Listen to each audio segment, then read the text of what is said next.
Have you ever noticed that everything from your lipstick to your living room kind of looks the same now? Soft beige packaging, matte black lettering, minimalist interiors, and clothes in 50 shades of taupe. Even luxury branding is muted. It's like we're all living inside the same Instagram filter. Once beauty products came in sculptural compacts, perfumes looked like glass art, and fashion was full of rhinestones, ribbons, and risk. Your vanity table was a palette of color and shine, interiors had flair, fashion had identity, and branding was meant to stand out. But today, everything is designed to blend in. In this video, we're going to explore why the world feels so boring now, especially when it comes to the things that used to be fun: beauty, design, fashion, and visual identity. We'll trace how packaging, style, and aesthetics became so standardized and how we lost the sense of joy and indulgence that once defined them. Along the way, we'll talk about the role of capitalism and cultural anxiety, and how this new age of beige isn't just an aesthetic choice, it's a symptom of something deeper. But most importantly, we'll talk about how we can bring beauty back through color, play, and the courage to be a little over the top again.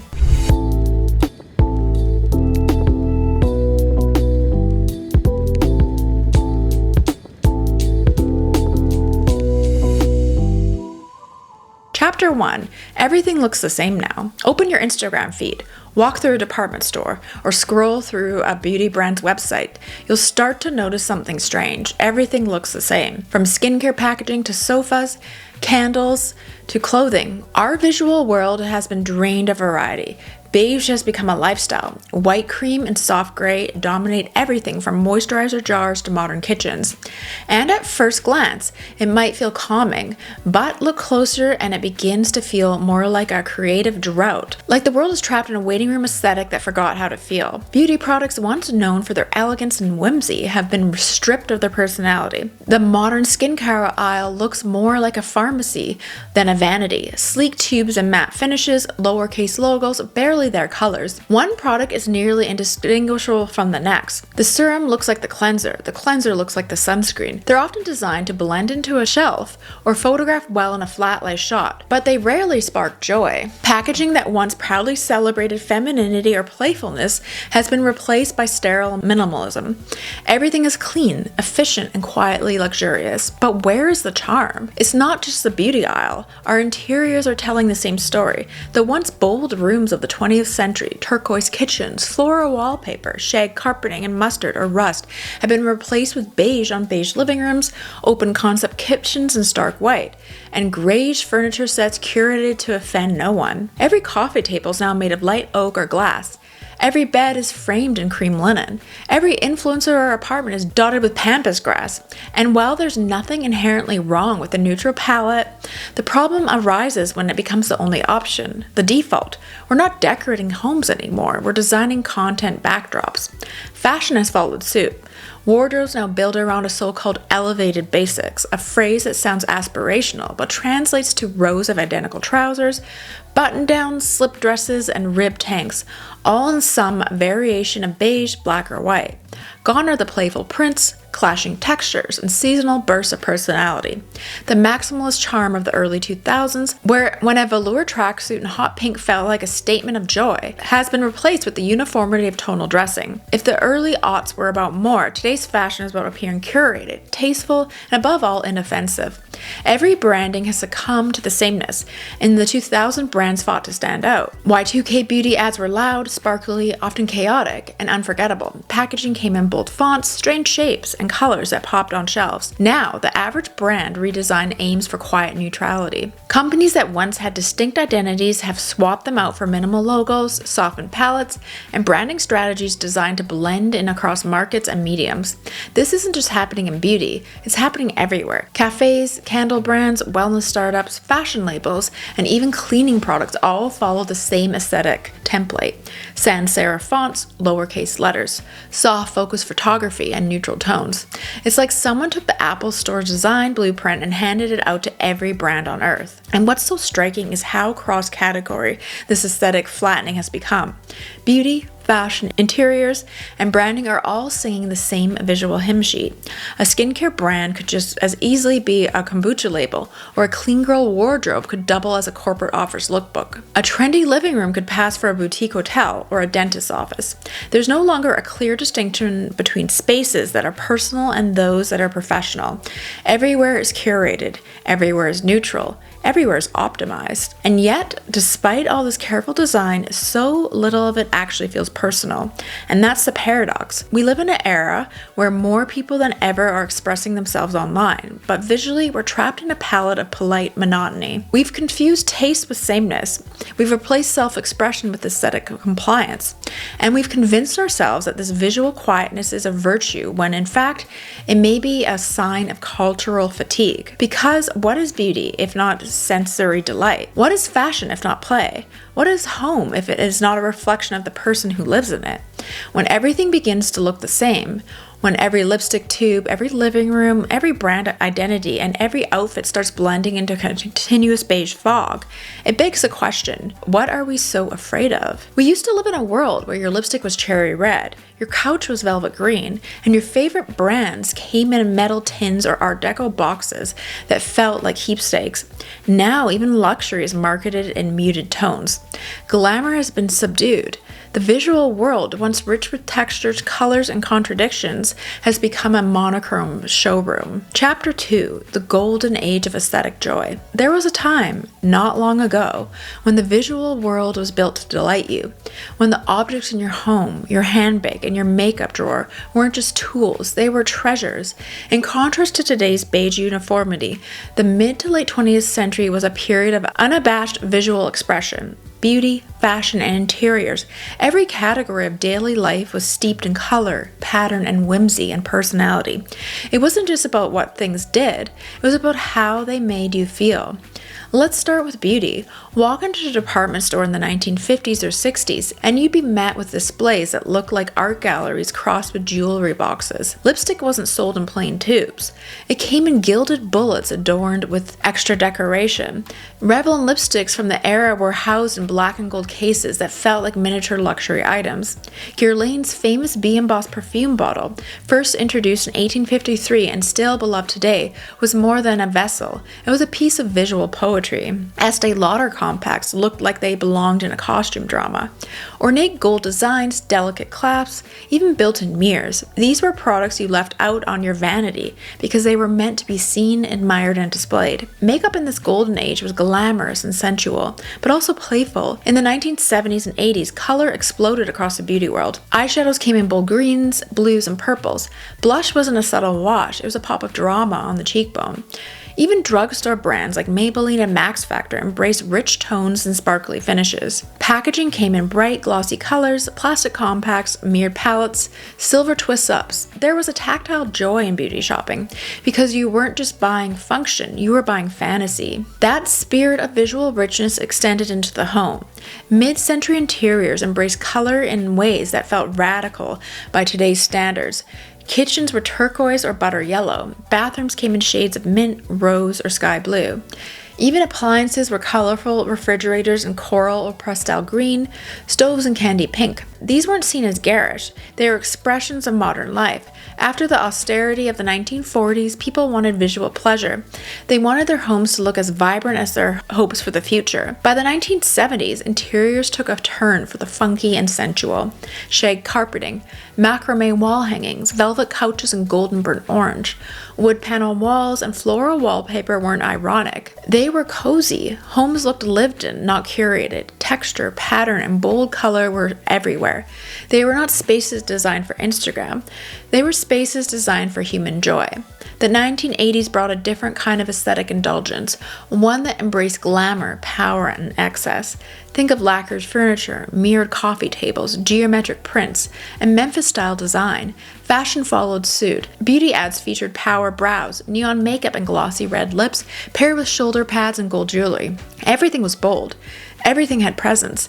And importantly, there was no fear of looking too much. Too much was the point. Even fast fashion, as it emerged and evolved in the 1990s and early 2000s, carried a sense of visual personality that feels missing today. Stores like Limited 2, Wet Seal, and Delia's offered clothes in holographic fabrics, glitter prints, and rhinestone embellishments. Accessories were cheap and loud: plastic chokers, butterfly clips, jelly sandals.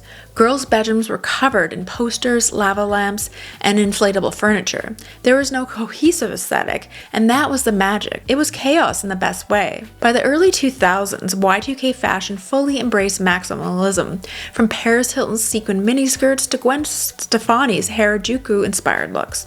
It was a time when self-expression meant layering, accessorizing, and breaking every rule. Even beauty products reflected this. Remember the lip smacker keychains? The Bath & Body Works glitter body sprays, Urban Decay's metallic eyeliners with edgy names like Oil Slick and Acid Rain. Packaging was loud, neon, and kitschy, and that was fun. What all these decades shared was a cultural embrace of the idea that aesthetics were allowed, expected to be enjoyable. Beauty was not just a performance of taste, it was a playground, and femininity especially was not treated as something to be managed quietly, but something to be celebrated, amplified, even exaggerated. Makeup wasn't supposed to disappear into your skin, it was supposed to show up. There was an understanding that aesthetic pleasure has value in itself, that beauty could be tactile, expressive, and emotionally resonant. We bought makeup because it was pretty. We wore clothes because they made us feel alive. We decorated homes in colors that reminded us of joy, not resale value. So what happened? When did we start viewing beauty as something to tone down instead of to turn up? When did packaging become about blending in instead of standing out? And why did we collectively decide that the world should be beige? I mean, sometimes I wish I could just go back in time to the 1970s where like you could afford to buy a house where it was like cheap, because like now it's so insane where I live that like anyone under 50, it's like good luck. Chapter 3, Tech, Taste, and the Erasure of Personality. To understand how we lost color, sparkle, and whimsy in design, we need to look to the tech world, not just what we use, but for how we now see it. The rise of the Silicon Valley didn't just change how we communicate or consume information. It quietly rewired our visual culture. It taught us to see sleekness as intelligence, sterility as sophistication, and minimalism as moral. And no company embodied this more than Apple. When the first iPhone debuted in 2007, it was more than a smartphone. It was a design manifesto. I remember when this happened, I remember like eating dinner with someone and they were like, get Apple stocks, the iPhone's coming out. And I was like, what the heck is an iPhone? Why would someone want a phone connected to like an iPod? Because they already had the iPod. The same thing happened with the iPad. I was like, what a ridiculous thing. Anyways, it's interesting looking back now and thinking how that one device in 2007 basically changed the entire world. It was like the invention of the wheel or something. It was a design manifesto, the aluminum casing, the glass font, the clean interface. Everything about it rejected the chunkiness and color of earlier tech. Where phones had once been tactile and varied, remember hot pink flip phones, glittery Nokias. The iPhone said, no. No buttons, no bold colors, no clutter. This was the future, and the future was grayscale. And the world followed. Suddenly, aluminum and glass became aspirational. Every device started to resemble Apple's design philosophy, flat, cool, and minimal.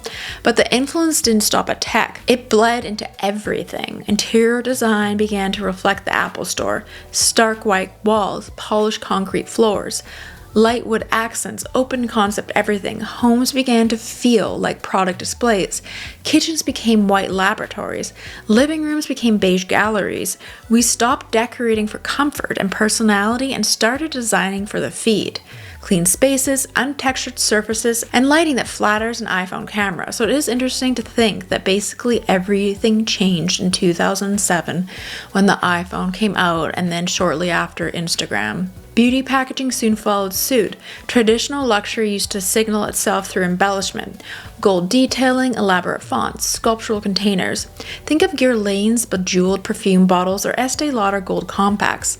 These were objects of romance. Now beauty brands want to look like pharmaceutical startups. Their bottles are clear or frosted glass, with clinical dropper caps and sans serif labels.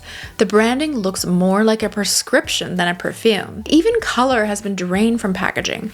Creams, serums, and cleansers now come in a palette of soft neutrals. Stone, eggshell, slate, dusty rose if they're feeling expressive. You're not supposed to desire the product, you're supposed to trust it. The new kind of beauty branding doesn't sell seduction, it sells performance. It's part of a larger trend where joy is replaced by taste.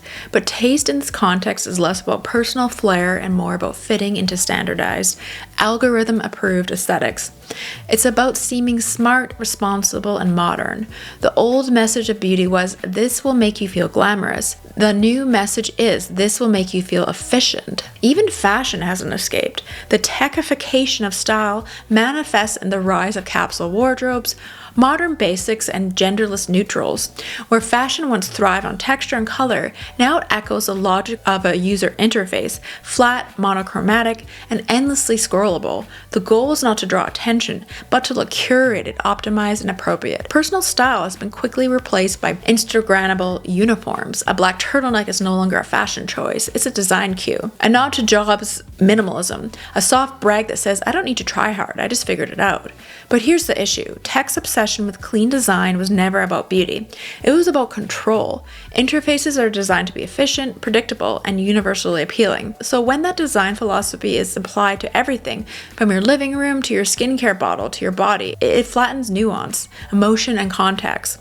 It erases personality in favor for uniformity. It turns aesthetic expression to something that must always be justified, streamlined, and ideally invisible. Think about how mess has become taboo in visual culture. Maximalism is seen as cluttered. Color is seen as chaotic. Femininity, especially in bolder forms, is seen as unserious. We're encouraged to edit ourselves the way tech companies edit interfaces. Remove excess, hide complexity, keep only what's essential. But who decides what's essential? And why is joy never part of the formula? This isn't just a question of design taste, it's a cultural value shift. The tech world taught us that emotion is inefficient, that loudness is vulgar, and that if something doesn't serve a function, it's disposable. That's why beauty products are now described in terms of performance, serums that deliver results, moisturizers that work smarter. The language of tech has infiltrated our bodies. Even pleasure has to be optimized, and yet there's a cost. Because when design loses its emotional range, it stops making us feel anything at all. A neutral space might photograph well, but it rarely lingers in a memory. A beautifully efficient product may work flawlessly, but will it ever make your heart skip the way a glitter lipstick once did? Or a velvet fainting couch? Or a floral wallpaper that reminds you of your grandmother's house? We've mistaken minimalism for modernity, and in doing so, we've let tech culture convince us that personality is inefficient.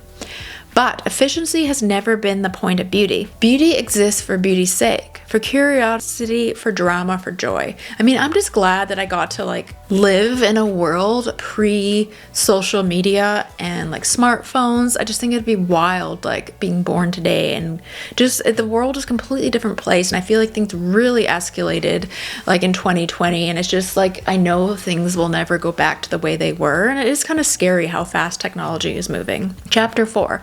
Capitalism, control, and the selling of simplicity. Minimalism isn't just an aesthetic, it's a business model. Somewhere along the way, corporations realized that clean design is easier to scale.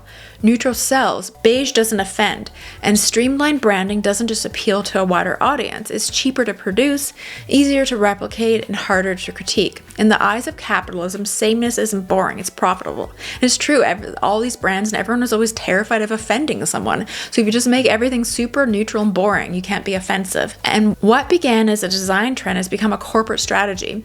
In the 2010s, a wave of global rebrands swept through the fashion and beauty industries, replacing ornate legacy logos with sanitized sans serif fonts. Heritage houses like Burberry, Balenciaga, Saint Laurent, and Balmain all shed their signature typography for sleek, nearly identical word marks. Gone were the flourishes, the uniqueness, the visual storytelling. In their place, lowercase letters, flat designs, and grayscale tones. It was called the blanding epidemic, and it marked the beginning of a new era where every brand wanted to look like a tech company. And this sameness wasn't just a coincidence, it was an intentional shift toward what the industry now calls marketable minimalism. When brands adopt neutral aesthetics, they make themselves more flexible, more adaptable to every platform, demographic, and geography. A bottle that looks unisex can sell in more regions. A font that's generic can be used across languages. A product without a distinct identity is less likely to alienate anyone. But in removing identity, we also remove the soul.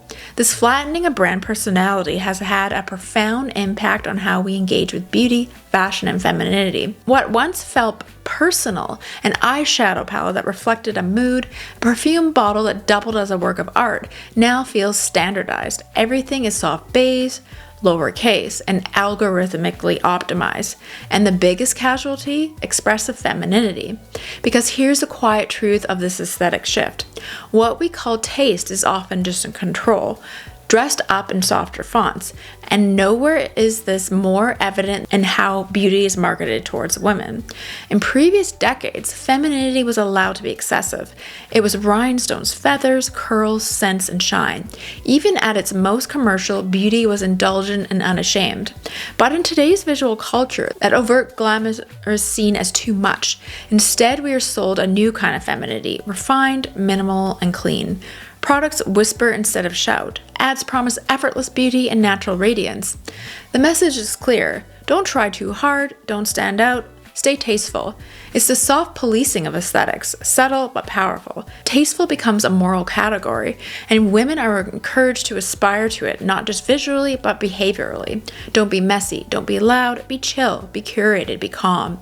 There's an unspoken hierarchy, and the feminine expressions that were once joyful, glitter, color, and embellishment are now relegated to the bottom. Of course, taste is never neutral. What we're told is elevated or sophisticated is often just what's more palatable to the people selling it to us. And the rise of minimal, generalist design in beauty and fashion, while often framed as progressive, also serves as a capitalist function. It creates a false sense of universality. It erases individuality so that the products can reach the widest possible market. The same lip gloss that once came in Barbie pink with a fruity scent and fun applicator now arrives in a glass tube with a white cap and a black lettering.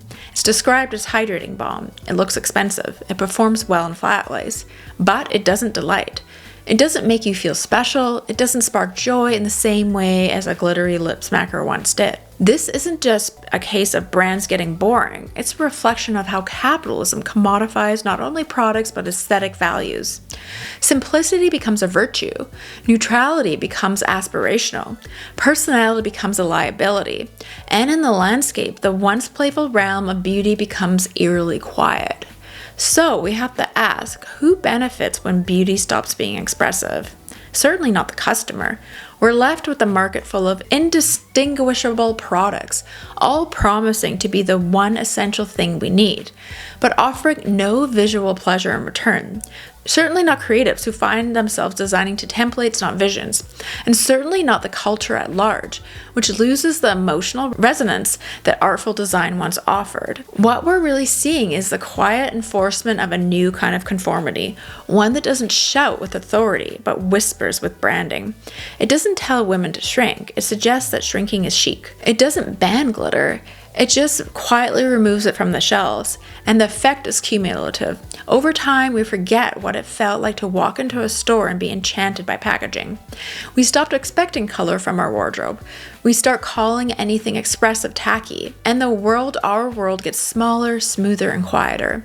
But if capitalism flattened our aesthetic universe in the name of simplicity, we can begin to rebel with complexity. Chapter 5, From Risk to Ridicule, Why We're Afraid to Be Extra. Today, standing out feels like a risk, not a fun risk, not the kind that makes you feel powerful or brave, but a vulnerable one. Because in the age of the internet, being visible means being scrutinized. It means being judged, memed, subtweeted, and dissected. And when it comes to how we dress, decorate, or do our makeup, we've developed a collective fear of looking, well, tacky. This fear is subtle, but it's everywhere. You see it in the way people apologize for liking glitter, or nervously post a photo of a bold outfit with a caption like, "This might be too much." But we hesitate before wearing hot pink, we second guess the printed wallpaper, We swap a bright lipstick for a beige balm, not because we prefer it, but because we know it won't draw attention and of course criticism. This is aesthetic anxiety, and it's been quietly shaping our choices for years. The pressure to appear tasteful has become so intense that many people now curate their identities for social media approval, rather than genuine self-expression. Instagram and TikTok reward soft palettes, matching tones, and streamlined visuals. The algorithm likes uniformity. It's easier to scroll past a chaotic room than a minimal one. Easier to repost a neutral outfit than something eccentric or campy. Over time, we begin to internalize this digital logic. If it doesn't photograph well, if it's not aesthetic, if it's not easily understood in 5 seconds, maybe it's wrong. This anxiety is especially sharp when it comes to feminine expression. Loudness, color, embellishment, and emotion, all staples of traditional femininity, are often dismissed as basic, extra, or worst of all, cringe. The word cringe has become a modern weapon, a way to shame people, especially women, out of taking up aesthetic space. A woman in a ball gown at a casual event is doing too much. A maximalist bedroom with floral curtains and velvet pillows is grandma-coded. A full glam makeup look in daylight, try hard. The message has always been the same: don't embarrass yourself by caring too much. And yet, what is more human than caring? What is more courageous than showing your personality when the world rewards conformity? Our visual culture now punishes people who dare to express individuality in a way that feels emotional or over the top. The backlash isn't always overt, but it's relentless. Social media has created an environment where everything is instantly cataloged and reviewed. That eccentric outfit you loved could end up on a worst looks compilation. Your colorful living room might be reposted in a design fails thread. The fear of being screenshotted and mocked has caused many of us to pre-edit our lives, choosing safety over sincerity. And ironically, this all happens under the guise of authenticity. Platforms constantly tell us to be ourselves, but only if that self fits within the parameters of current trends. The kind of authenticity that gets rewarded is quiet, filtered, and on brand. It's not about being raw or real. It's about performing relatability in the most palatable way possible.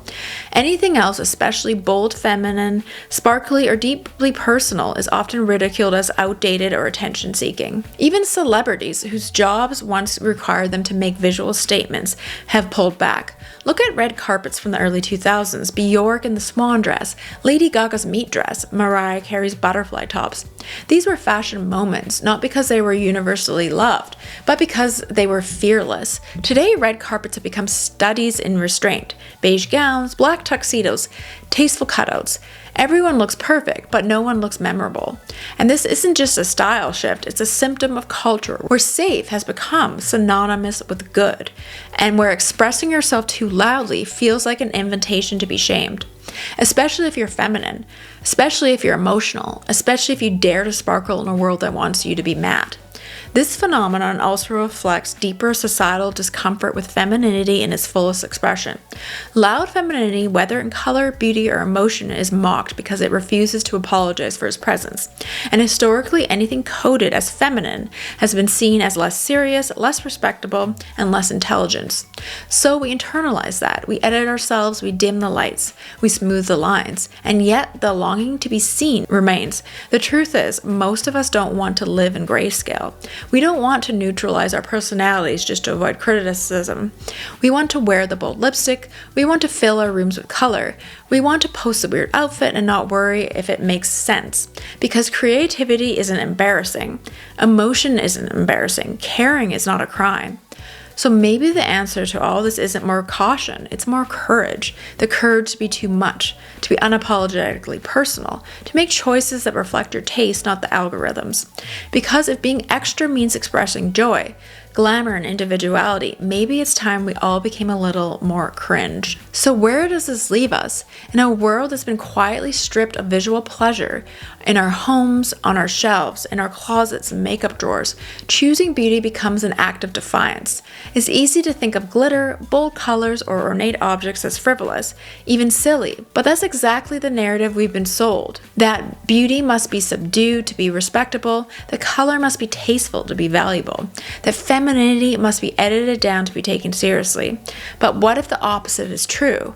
What if indulgence is a form of intelligence? What if glamour is not a distraction but a language? What if, in a culture obsessed with minimalism and restraint, the bravest thing you can do is show up in full color. Bringing back aesthetic joy isn't about rejecting minimalism altogether. It's about refusing the lie that it's the only valid form of good taste.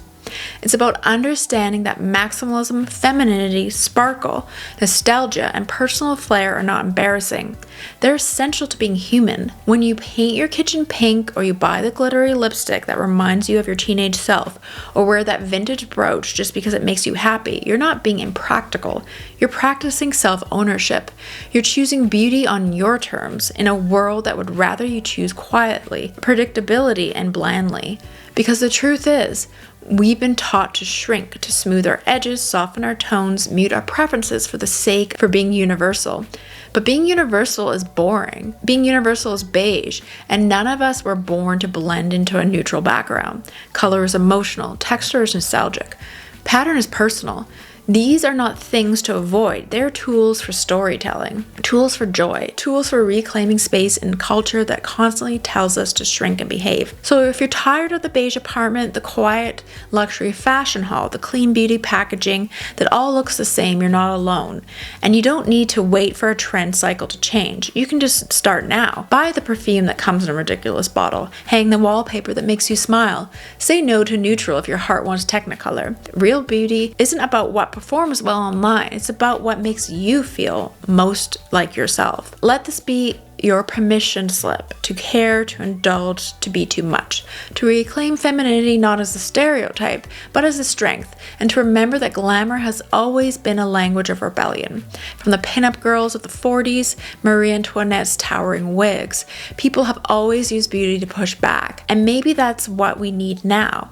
Not more optimization, more beige, but more sparkle, more play, more permission to be ridiculous and romantic and radically you. So what do you think? Is this era of sameness finally cracking? Are we ready to make the world interesting again? Let me know in the comments below. And if you love this deep dive into history, politics, and future beauty, don't forget to subscribe and join me in my next video. And I feel like a lot of this I really noticed when you look at vintage clothing, vintage houses, just everything in the packaging, and you always think, well, everything was so beautiful back then. I think it's just all to make money now, and it's cheaper and easier to make everything beige and bland. So let me know in the comments below. I'm curious your thoughts on this topic. Thanks for watching.